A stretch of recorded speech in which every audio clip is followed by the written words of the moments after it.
Hey, welcome back to the Make Space Boring News Show. It's a quick update on what's going on out there in the space world. I'm here with Raphael Roettgen of E2MC, as you can see, and he is a space venture capitalist. Like having him on. We've done an interview for the Cold Star project, but it hasn't come out yet.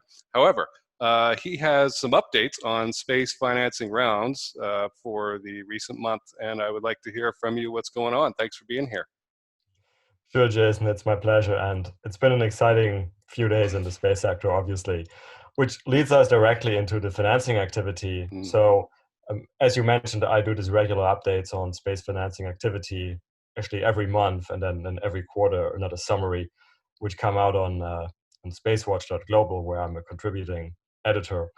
So, and speaking of SpaceX, the largest fundraising round in May, at least we put that in there because they gave us an update via an SEC filing, was done by SpaceX. So they have raised $346 million, which is quite a proud sum. And that actually represents something like almost 2/3 of all the money raised in a dozen fundraising rounds for space companies during the month of May. So, but it wasn't the only rounds. As I said, there's about a dozen rounds that were announced in May. I mean, there may have been other things happening that we will only hear about a little bit further on as they get announced. But it's been quite a nice set. So, various geographies. We've had, as usual, like a few things in the US. We've also had things in China, some in Europe, in India, a company in Singapore. So it was quite positive to see sort of the global activity in space finance. And the other thing that was nice to see, which we also usually have, to be honest, is that it represented a number of subsectors of the space ecosystem. So I think the only thing we didn't have in the last month is like a pure launch company. I don't consider SpaceX a pure launch company anymore because of all of the Starlink activity now. But we had at least a couple of satellite communications company. We had a geolocation company. We had a couple of remote sensing companies. So again, like a very nice cross section of the space sector at large. And some of these rounds were quite big. The Legato Networks, which is a satellite communications company out of the US, $100 million. ComSat, a Chinese company that manufactures its own satellites for satellite communications constellations, almost $40 million. So again, some quite good sizes. Now, as I always caution people when I tell them about these rounds in recent history, it's quite likely that the majority, if not all of these rounds, probably started being negotiated prior to COVID. Sort of like, the back end of a pipeline we're seeing.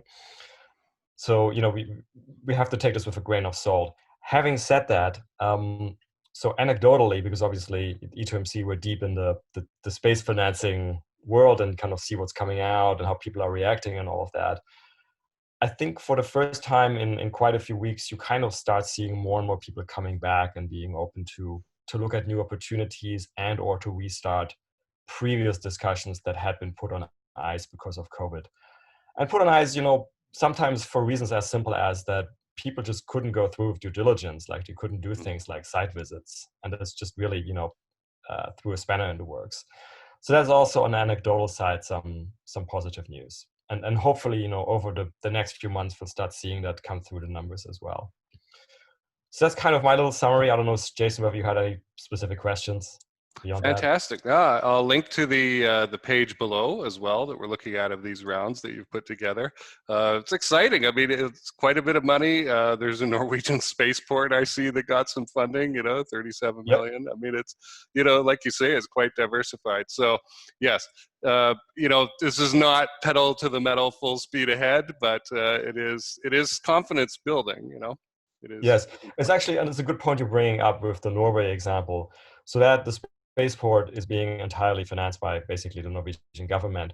So of course, if we talk about space financing in a really broad sense, including any sort of government grants or grants by government agencies, then of course all of this is understated because, as you and I know, there is continuous activity in terms of grants by people like NASA and the various DoD entities, other three other agencies, and so forth. So that's all on top of this, as is the case with the activities, for example, in Europe by the European Space Agency.